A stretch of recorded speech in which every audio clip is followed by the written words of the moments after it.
માંડલમાં વિશાળ રેલી યોજાઈ।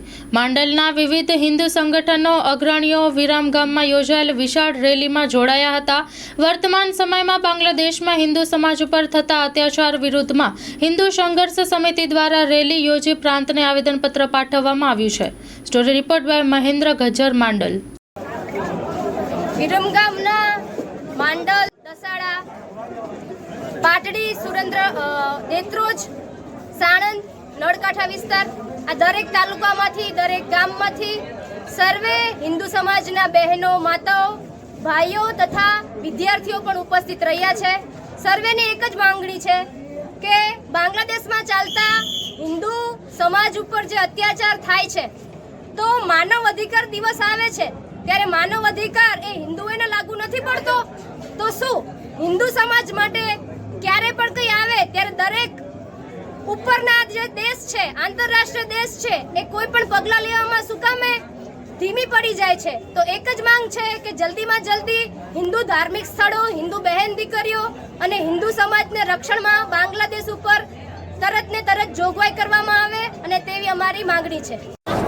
બાંગ્લાદેશની અંદર જે હિન્દુ પરિવારો ઉપર અત્યારે અત્યાચાર થઈ રહ્યો છે ઇસ્લામી કટ્ટરવાદી ત્રાસવાદીઓ દ્વારા, એના સમર્થનમાં હિન્દુ પરિવારોના સમર્થનમાં સમગ્ર ભારત અને વિશ્વના હિન્દુ પરિવારો એ રસ્તા ઉપર ઉમટી આવ્યા છે। એના ભાગ સ્વરૂપે સમગ્ર વિરમગામ જિલ્લામાંથી સંપૂર્ણ હિન્દુ સમાજ આજે વિરમગામમાં એક મૌન સ્વરૂપે આક્રોશ રેલી યોજીને અત્રે કલેક્ટર સાહેબને આવેદનપત્ર આપ્યું છે। સમગ્ર હિન્દુ સમાજ એ બાંગ્લાદેશ પીડિત પરિવારો સાથે છે। વહેલામાં વહેલી તકે હિન્દુ સમાજ ઉપર થતા અત્યાચાર બંધ કરવામાં આવે। આપણા પૂજનીય સંતો ચિન્મયદાસ પ્રભુને જે ધરપકડ કરવામાં આવી છે, સાથે સાથે જેટલા 9 જેટલા સાધુ સંતો પણ જેલમાં બંધ છે, એમને વહેલી તકે છુટકારો આપવામાં આવે। આપણા હિન્દુ પરિવારોને મુક્ત કરવામાં આવે। આપણા જે બંધકો બનાવેલા છે, આપણી માતાઓ, બહેનો, બાળકો ઉપર જે અત્યાચારો છે એ બંધ કરવામાં આવે એવી અમારી ઉગ્ર માગણી અને ઉગ્ર રજૂઆત પણ છે। આ સાથે અહીંયા આવેદનપત્ર આપી અને મોટી સંખ્યામાં સમગ્ર વિરમગામ જિલ્લામાંથી જે હિન્દુ સમાજ ઉપસ્થિત રહ્યો એ બદલ સૌનો હું આભાર માનું છું। ધન્યવાદ।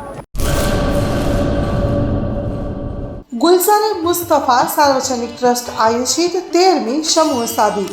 આથી આપણે જણાવતા ખુશી થાય છે કે દર વર્ષની જેમ આ વર્ષે પણ ઇન્શાઅલ્લાહ સમૂહ સાદીનું આયોજન કરેલ છે, જેના ફોર્મ ભરવાનું ચાલુ થઈ ગયેલ છે। સમૂહ સાદીના ફોર્મ છેલ્લે તારીખ 10/12/2024 સુધી સ્વીકારવામાં આવશે। સમૂહ સાદી ઇન્શાઅલ્લાહ તારીખ 19/1/2025 રવિવારે યોજવામાં આવશે। ફોર્મ મેળવવા સંપર્ક કરો Haji Mohammad Rafiq Jusab Baloch, Bharat laundry, Jat tea house સામે, મોટા Pir road, Sanjognagar, Bhuj, Kutch. Mobile number 9687314318।